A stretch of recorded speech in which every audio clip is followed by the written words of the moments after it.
Bismillah, bienvenue mes amis, je me présente Hachem Shreki, un étudiant de la faculté de sciences de Tunis. Alors, dans les derniers tutos, nous avons vu les servlettes, comment fonctionnent les servlettes et comment récupérer les variables saisies par l'utilisateur à partir d'une serviette et l'afficher dans une page HTML.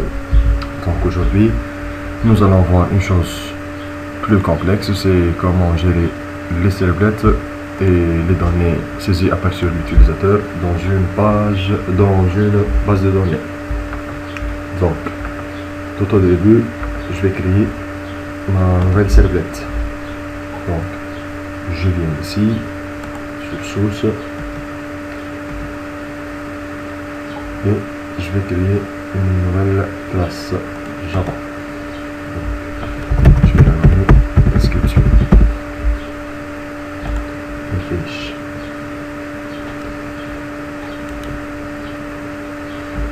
Donc, cette inscription, comme d'habitude, doit s'étendre de HTTP servlette. Comme d'habitude, un public void init. Aussi, public destroy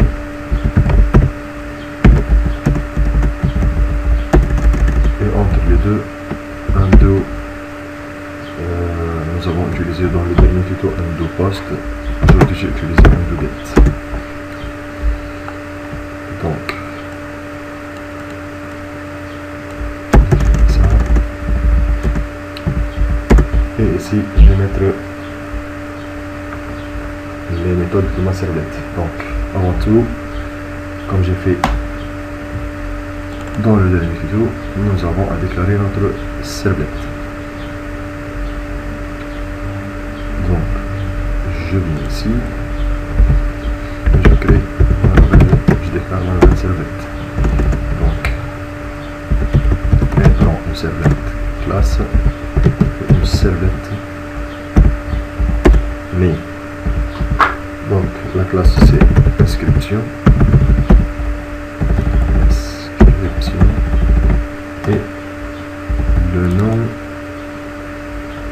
nom voilà, je vais mettre la classe et le nom, ce sont les mêmes.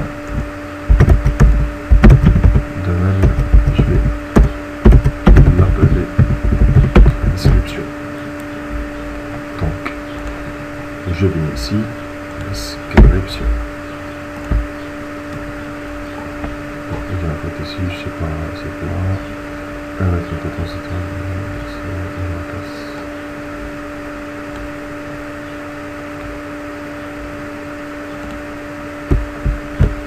Donc, j'ai pas enregistré. J'enregistre ici. Et juste une remarque très importante que la déclaration du servlet name doit être avant la déclaration de la classe. Donc, je passe à faire un servlet mapping. Comme d'habitude, dans servlet mapping, je mets mon servlet name et mon URL pattern. Donc, servlet name, c'est inscription, et mon URL pattern, je vais mettre inscription.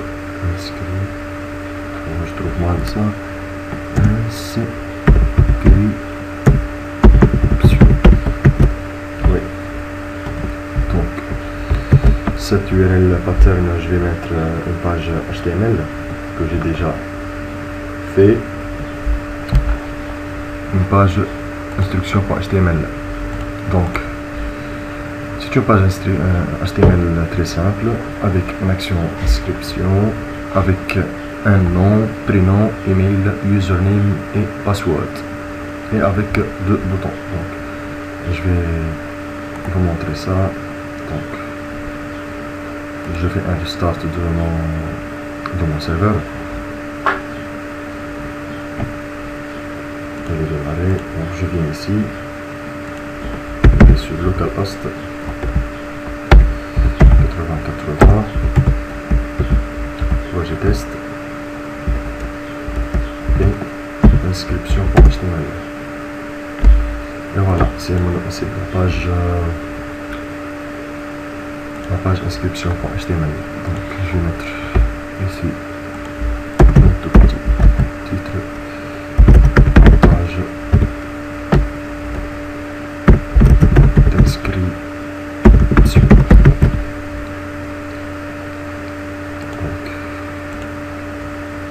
voilà la page d'inscription. Ensuite, après la création de cette page, je vais créer ma base de données. Donc c'est le même. J'utilise le PHP MyAdmin avec un web server. C'est simple, je pense que c'est simple pour vous de créer cette base que j'ai appelée test-j2e et qui contient un table users qui contient une idée en entier de 11 qui est un auto-increment et un primary key et not nul et un nom, prénom, username, email et pass qui sont des varchars de 255 caractères.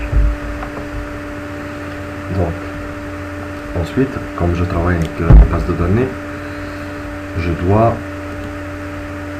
dans mon fichier web.xml déclarer les variables de base de données.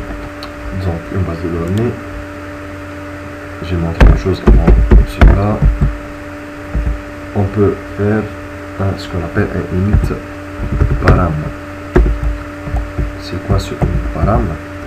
Si vous travaillez avec un projet comme celui-là, un web project, et que vous avez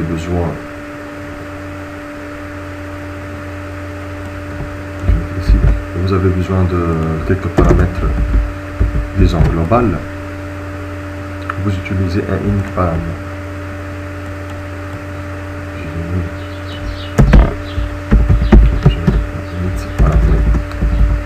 C'est comme cela. Donc ce init param prend quoi? Il prend un paramètre et une valeur. Donc par exemple mon param name et mon param variable. Mon param name par exemple c'est JDBC, le driver c'est comme point la valeur de ce JDBC c'est comme point mysql.jdbc.driver. Donc c'est le premier paramètre. De même, je vais ouvrir un autre. Donc, qui va contenir quoi? Qui va contenir mon host, qui est JDBC, MySQL,